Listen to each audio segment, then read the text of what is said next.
5 seconds. Start.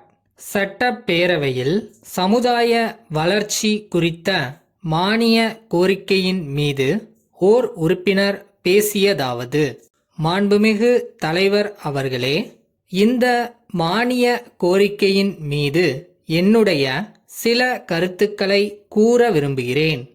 இந்த அரசு சமுதாய வளர்ச்சி பிரிவின் கீழ் தன்னிறைவு திட்டத்தை துவக்கி அதை படிப்படியாக பல்வேறு ஒன்றியங்களுக்கும் விரிவுபடுத்தி நல்ல பணிகளை செய்ய முயற்சி செய்வதை நான் வரவேற்கிறேன்.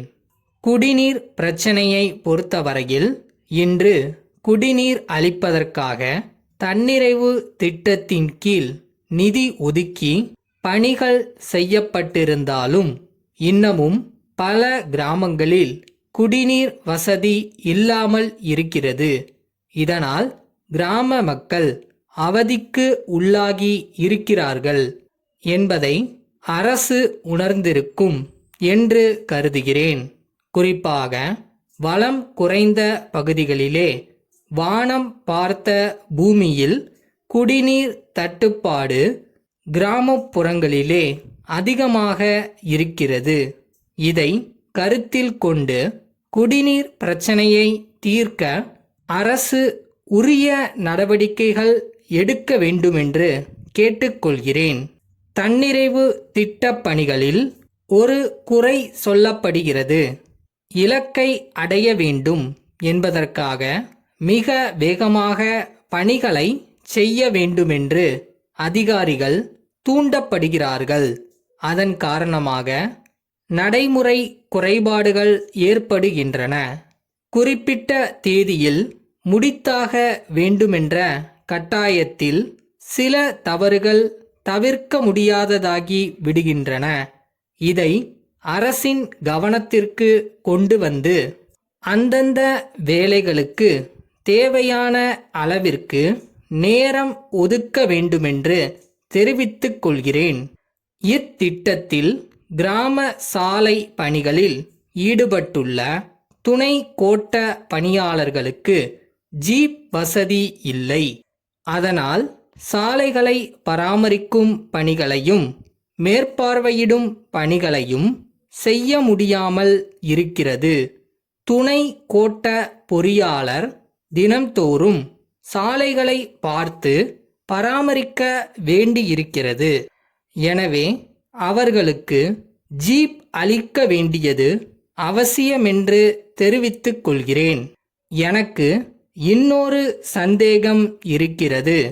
குறிப்பிட்ட ஆண்டுகளுக்குள் தன்னிறைவு திட்டம் முடிவடைந்து விடுகிறது. அதற்கு பிறகு சாலை பணிகளை யார் பராமரிப்பது என்பது குறித்து எந்த முடிவும் எடுக்கப்படவில்லை என்று தெரிகிறது. தன்னிறைவு திட்டம் கட்டம் கட்டாக நடக்கிறது. அது முடிந்த பிறகு தொடர் பணிகள் நடக்க வேண்டும். அப்போது சாலை பராமரிப்பை நெடுஞ்சாலைத்துறை ஏற்குமா அல்லது ஊராட்சி ஒன்றியம் ஏற்குமா என்பது குறித்து அரசு விரைவாக முடிவெடுத்தால் நல்லது. அடுத்து, வேலை வாய்ப்பு உறுதி திட்டத்தின் கீழ் பதிவு செய்திருந்தாலும் வேலைக்கு வருவதில்லை. வேலை வாய்ப்பு உறுதி திட்டத்தின் கீழ் பதிவு செய்திருந்தாலும் வேலைக்கு வருவதில்லை என்று சொல்லப்படுகிறது. ஏனெனில் அவர்கள் உடல் உழைப்பு பணிகளுக்கு மாறாக எழுத்து பணிகளையே விரும்புகிறார்கள் என்று சொல்லப்படுகிறது. இது கவலை தரும் செய்தி. கிராமப்புறங்களில் உழைப்பின் மீது நம்பிக்கை குறைந்தால் இந்த நாட்டின் எதிர்காலம் என்னவாகும் என்று அரசு யோசித்து பார்த்து அந்த அடிப்படை குறைபாட்டை களைய என்ன நடவடிக்கை எடுக்க வேண்டும் என்பதை ஆராய வேண்டுமென்று கேட்டுக்கொள்கிறேன். திருநெல்வேலி சிவன் கோவில் தெருவைச் சேர்ந்த திரு ரவிச்சந்திரன் திருநெல்வேலி ரயில் நிலைய சந்திப்புச் சாலையில் உள்ள பத்மா நிறுவன உரிமையாளருக்கு எழுதிய கடிதம். அன்புடையீர், வணக்கம். எங்களுக்கு சொந்தமான மேற்படி இடத்தில் தாங்கள் கடந்த 3 ஆண்டுகளாக வாடகைக்கு கடை நடத்தி வருகிறீர்கள். தற்போது எனது குடும்ப சூழ்நிலை காரணமாக அவசரமாக பணம் தேவைப்படுவதால் மேற்படி இடத்தில் தாங்கள் தொடர்ந்து தொழில் செய்ய மேலும் 5 ஆண்டுகளுக்கு வாடகையின்றி தாங்கள் வியாபாரம் செய்து கொள்ள சம்மதித்து அதற்கு பதிலாக வட்டியில்லா கடனாக தங்களிடமிருந்து ரூபாய் 2 லட்சத்தை பெற்றுக்கொள்ள நாங்கள் சம்மதம் தெரிவிக்கின்றோம்.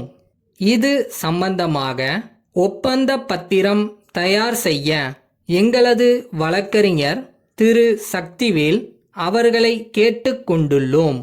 அவரிடமிருந்து ஒப்பந்த பத்திர நகல் கிடைக்கப் பெற்றவுடன் தங்களது ஒப்புதலுக்கு அனுப்பி வைக்கிறோம்.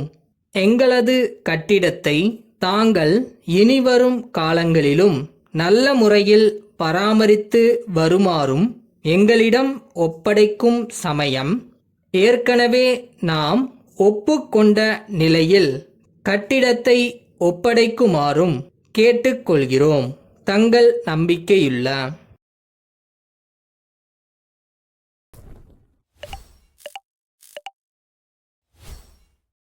கஷ்டப்பட்டு பண்ணாம இஷ்டப்பட்டு பண்ணோம்னா சீக்கிரமே நம்மளை வெற்றி தேடி வரும். செய்யற வேலையை இஷ்டப்பட்டு பண்ணுங்க.